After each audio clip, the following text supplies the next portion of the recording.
결국에는 또 개별성, 파편성만으로는 아무 이야기도 안 되는 거잖아요. 그거는 또 이제 또 끌어올려져야 되는데, 이 끌어올려지는 이 과정은 소설적인 상징어를 회피할 수 있는 거야. 근데 그럴 거면 차라리 니체처럼 비극의 탄생을 쓰는 게 낫지. 그거를 또 이제 우리가 사유로 대체하게 되니까. 그럼 철학을 쓰는 게 낫지. 소설이 가면 이야기 수건이 없어요 이게? 아, 화장실을 닦으세요. 제가 치울게요. 그래서 나도 언젠가 그냥 작가들이 이제 제각각의 철학서를 쓰겠구나. 그런 세상이 조만간 오겠구나. 라는 맞지 생각이. 뭐 이미. 한 100년 뒤에 니체가 소설가로 다시 고명될 수도 있지. 앞선 소설가님. 사람들이 철학을 너무 만만하게 보는 게 짜증나네요. 요즘에 근데 또 대중철학이라고 하는 거는 그런 거 아닌가요? 정말 아무것도 없는 거 철학이라고 이야기. 뭐뭐뭐의 철학 붙이면 철학이다.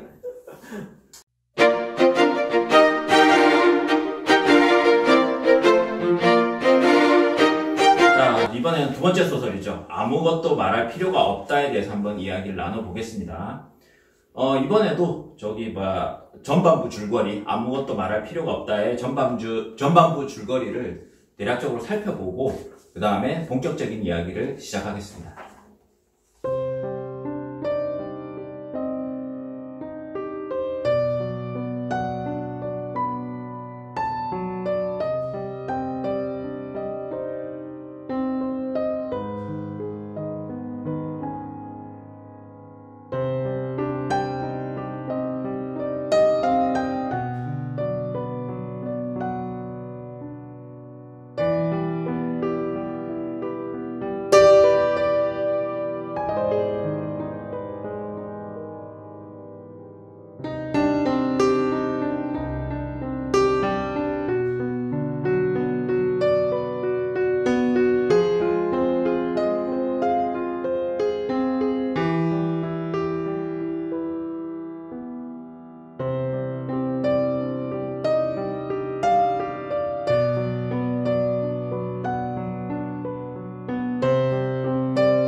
자, VCR 잘 보셨나요? 그러면 이제 아무것도 말할 필요가 없다에 대해서 본격적으로 한번 대화를 나눠보도록 하겠습니다. 저는 이 소설이 우리 사회 곳곳에 깔려있는 어떤 미시적인 젠더 문제, 그 다음에 차별, 성폭력 이런 것들을 다양한 각도로 꼬집고 있다고 생각이 듭니다. 동시에 또 작가의 개입에 가까운 사변적인 진술을 하고 여러 가지 또 인용이 굉장히 많이 나와요. 그 인용을 통해서 사변에 대한 어떤 근거를 제시하는 형식적인 실험도 시도를 하고 있다고 생각이 듭니다. 사실 저는 작가가 앞에 니체의 사례를 통해서 그 니체가 펜에서 타자기로 바꾸면서 그 글의 형식이 바뀌었다라고 서술하는 부분이 있는데, 이 서술이 도구의 변화에 따라 쓰는 내용이 달라질 수 있음을 암시하면서도 이 형식적 시도를 스스로, 자기가 했던 그 형식적 시도를 스스로 옹호하려고 하지 않았나라는 혐의도 생깁니다. 세 분, 먼저 이 소설의 의미, 그리고 이 소설의 눈에 띄는 어떤 형식적 실험에 대해서 어떻게 생각하시는지 이번에는 심신경 선생님부터 한번 말씀을 들어보겠습니다. 그러니까 툴을 쥐고 있는 인간은 툴의 방식으로 말하고 생각한다 라고 하는 게 저는 그 툴이 가지고 있는 어떤 이중성?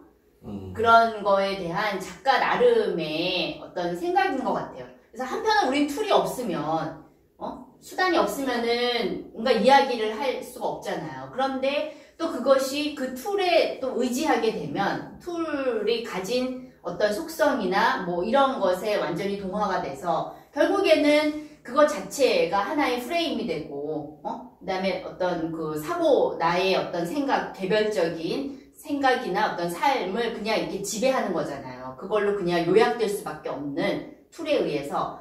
그렇기 때문에 이 툴이 가진 그 이중성에 대해서 끊임없이 고민하는 소설이 아닌가. 그래서 여기서 형식적인 차원에서도 계속해서 이제 자기가 얘기를 하다가 그만두자.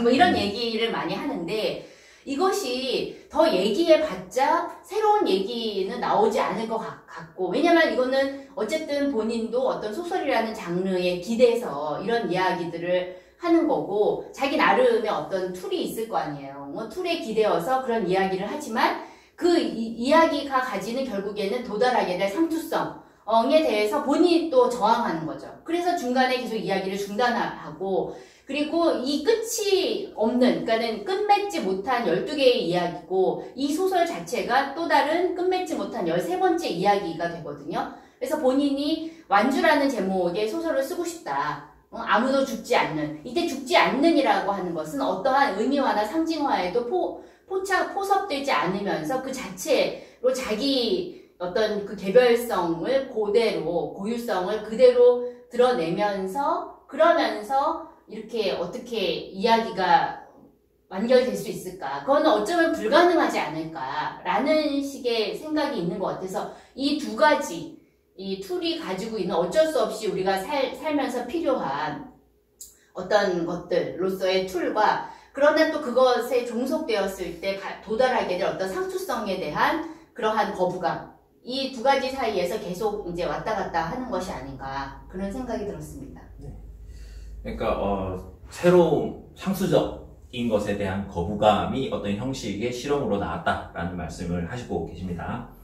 자, 박인영 평론가님 어떻게 생각하십니까? 네, 저도 기본은 지금 비슷한 이야기인데요. 어쨌거나 작가가 명징하게 어떻게 보면 그 의도에 대해서는, 자신이 이런 식의 소설을 쓸 수밖에 없는 이유에 대해서는 설명을 하고 있기 때문에 그 부분은 이제 납득을 할 수 있는 거죠. 근데 이제 거기에서 중요한 거는 어쨌거나 자신만의 이 형식적 실험을 만들어내는 내적 필연성 같은 건데, 그 원형적인 형태를 제가 봤을 때는 이제 황정은 작가가 그 과거에 차벽으로 둘러싸여 있는 광화문 거리들을 이렇게 걸어가면서 의도치 않지만 자신들이 걸어가는 방향을 꺾어야 하기도 하고, 여기에서 멈춰야 하는가를 고민하다가도 조금 더 걸어가 보자 라고 말하는 이 과정들에 대한 소설적인 그 형식화라는 생각이 들어요. 그래서 이 소설도 보면은 뭔가에 대해서 이야기를 하는 과정 중에 이제 그것이 상투화됐을 것 같은 순간에는 그만두자 라고 말하는데, 황정은 작가의 다른 소설 제목이기도 하잖아요. 계속해 보겠습니다. 그래서 그만두자 라고 말하지만 계속해 봐야 하는 이 상황이 계속해서 점점 반칙하면서 연결되어가는 구조인 거죠. 그런데 이 구조만을 보면은 꼭 이게 필연적일까 생각을 하는데, 이거를 온당하게 해주는 거는 결국에는 황정은 작가의 조금 더 윤리적인 감수성, 그래서 이것이 꺾여 들어가는 지점 속에서 이 연결고리의 취약함에 천착하는 것. 그래서 이 취약함이라고 하는 것들을 대변하고 있는 더 약한 사람들, 자기 언어를 가지고 있지 못한 사람들, 그리고 더 뭔가 소수자들의 편의 입장에서 예민하고 불편할 수 있는 내용들을 환기하는 과정으로서 조금 더 온당해지는 측면이 있다라고 생각을 합니다. 저는 어쨌든 문학은 기본적으로 소수자나 주목받지 못하는 목소리에 대해서 주목하는 성향이 있죠. 그 다음에 형식 실험도 누구나 할 수 있죠. 그렇지만 그 형식이 온당한가, 그 다음에 이후에 어떤 문학적 세계를 도래시킬 만한 것인가의 평가는 다른 몫이라고 생각이 듭니다. 박관현 선생님 어떻게 생각하십니까?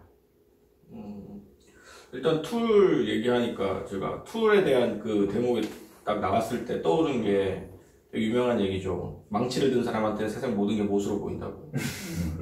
그러니까 그게 사실 툴에 대한 얘기거든요. 그러니까 툴을 무엇을 갖고 있느냐에 따라서, 그리고 자기가 어디에 섰느냐에 따라서 세상에 세계가 달라 보이는 것, 그런 것들은 어떻게 보면 당연한 것인데, 그런 당연한 것들에 대해서 작가가 뭔가 새로운 혹은 뭔가 반짝거리는 통찰을 보여준 것 같진 않아요. 아까 심영 선생님 말씀하신 것처럼 계속해서 실패하고 좌절하는 그런 것들에 대해서 역설적으로 이제 완주라는 소설을 쓰고 싶다라는 방식으로 저는 역설적으로 표현했다고 생각을 하고, 아무도 죽지 않는 완주라는 소설을 쓰고 싶다는 얘기는 결국은 누구나 죽을 수밖에 없는 불완전한 무언가를 쓸 수밖에 없다는 얘기잖아요. 그러니까 저는 이것이 작가 자신에 대한 얘기이기도 하면서 사실은 작가가 속한 세대에 대한 얘기라고 생각을 합니다. 그러니까 작가가 지금 소위 얘기하는 X세대인데, 우리 세대가 사실 학생운동을 마지막으로 경험한 세대이기도 하고, 사실상 그 세대가 이제 96년 연세대 사건을 통해서 경험했던 것들은 철저한 실패와 좌절이거든요. 그리고 그 실패와 좌절은 자신들이 믿었던 어떤 세계, 자신들이 믿었던 민중이라고 불렀던 사람들에 의해서 도시 게릴라라고 칭해지고, 그 사람들에 의해서 내동댕이 쳐진, 그리고 경찰에게 철저히 봉쇄당하고 여성들은 이제 성추행을 당하면서 연행되었던 그 과정들, 굉장히 굴욕적인 과정들이었는데, 그런 과정들을 겪으면서 사실은 X세대들 내면에는 그런 게 있어요. 한 번도 우리는 승리해 본 적이 없는 세대다. 그래서 80년대 세대는 그래도 뭔가 승리의 경험이 있고, 그 이후의 세대들은 촛불 세대니까 촛불에서 승리해 본 경험이 있는데, X세대는 우리들이 만든 모든 것들이 다 무너졌다, 우리들이 지나간 건 모두가 폐허다, 이런 느낌들이 어느 정도 공유되어 있단 말이죠.